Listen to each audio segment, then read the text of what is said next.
Euriko Strotto is trying to check off everything on her bucket list. There we go. Stotto and her wife Juanita spend as much time as they can camping at Silver Strand Beach in Coronado.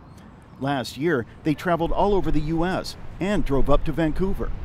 We took a week-long cruise up to Alaska, came back, we went to watch the FIFA Women's Soccer Final, You Go USA.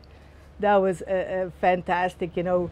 Well, let me just lift up first. Stotto has amyotrophic lateral sclerosis, or ALS. She can no longer walk, and she's losing the ability to use her hands. Okay, watch my leg there. Oh, yeah. She's only 53 years old. There we go. Nonetheless, Stotto isn't sitting around saying, "Woe is me." Yep. I've always been a proactive, active person. I don't see the point in saying, "Woe is me," because it's not going to change anything. It's just going to make me and the people around me miserable. Put that little lever. ALS is destroying Stotto. That's it. Doctors have given her less than 6 months to live. She's decided she doesn't want to end up on feeding tubes, unable to take care of herself. Because I don't have to suffer like a lot of other people have had to. I can say now and say, I'm done. You know, I've had a great life. I've been a very fortunate person, but I don't want to do this anymore. It's worse being alive than it would be not being around anymore.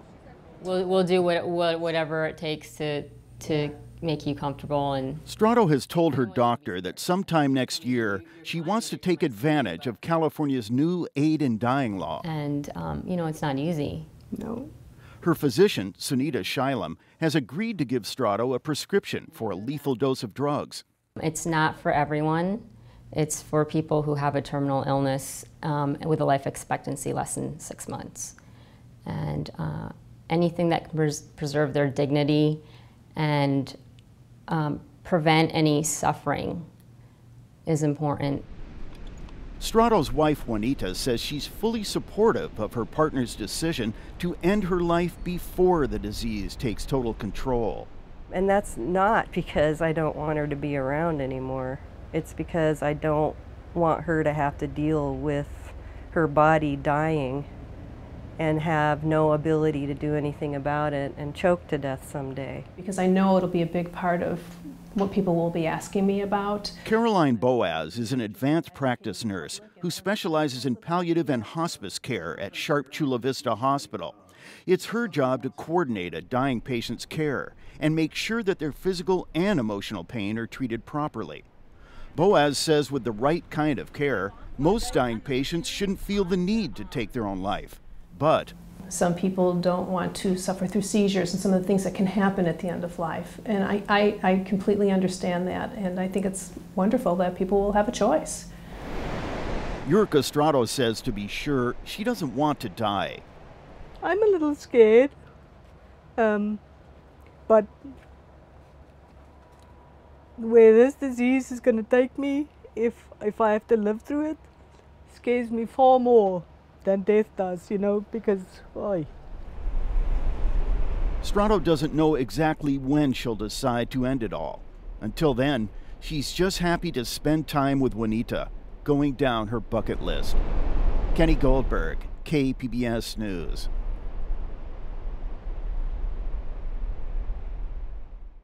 And here she is riding an ostrich. Euriko Strotto has always lived an active life. Growing up in South Africa, Euriko played field hockey for her high school and college teams. She also became a judo champion. I just wanted to show that one because she's had the moves. So her wife Nita wasn't surprised, and when it came time to remodel their University Heights home, Euriko did most of the work herself, starting with the kitchen. She decided she wanted to knock out the load-bearing wall, but we had to leave the post. So she figured out, well, why don't we just put the post in the middle of the bar counter, and it ended up looking really good. Then Euriko tackled a bathroom. And she actually herself tore out all the old bathroom and then rebuilt the walls from the up to the sheetrock. Nita says it was during this project in 2013 that Euriko suddenly had problems with one of her feet. We really thought that, you know, it was just a sprain or some sort of weakness thing, and we finished the bathroom and got married, and then a week later she was diagnosed with ALS. Up the hill. Here we go. When we first met Euriko last October, she was living in a wheelchair, but she had no trouble breathing. Hey. Hi. These days, because her diaphragm muscles are so weak, Euriko needs a machine to help her breathe most of the time. The way she figures, it won't be long before she'll lose the ability to swallow. You know, this advanced directive states I'm choosing to self-administer medication to bring about my peaceful and humane death under the California Aid in Dying Act, end of life option. Euriko's physician, Dr. Sunita Shailam, goes through the protocol required to write a prescription for a lethal dose of drugs. You want good absorption of the aid in dying prescription. Euriko was planning to take advantage of California's aid in dying law as soon as it went into effect. But some close friends are getting married on June 11th. The law takes effect the 9th. And then, well, if it wasn't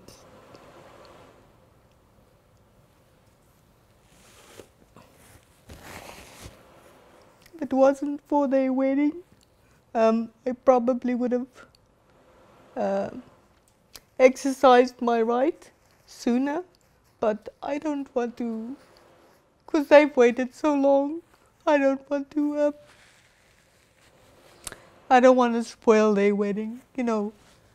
Right after that, Euriko says she'll fill the prescription and take her own life. However, it won't be all doom and gloom until the final moment. After all, she and Nita still have a lot of living to do. There's a trip to Morro Bay, some dinners with friends and family. Sure, they won't be able to do everything they've wanted to do, but who does?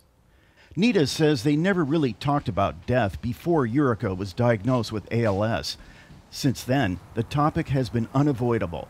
It's weird how it hasn't diminished the beauty of life at all. In fact, if anything, it's highlighted how awesome our lives have been independently and together. Nita explains she just doesn't have the emotional bandwidth to deal with anything else right now.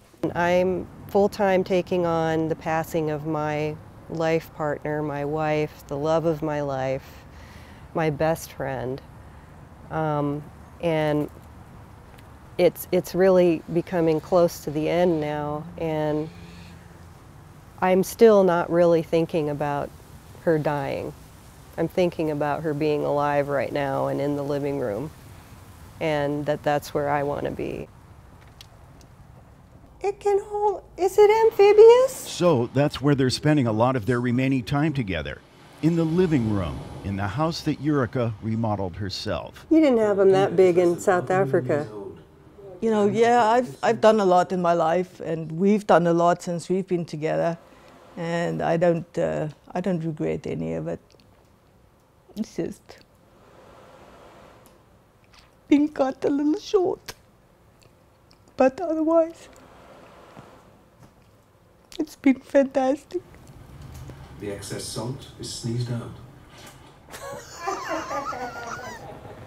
Kenny Goldberg, KPBS News.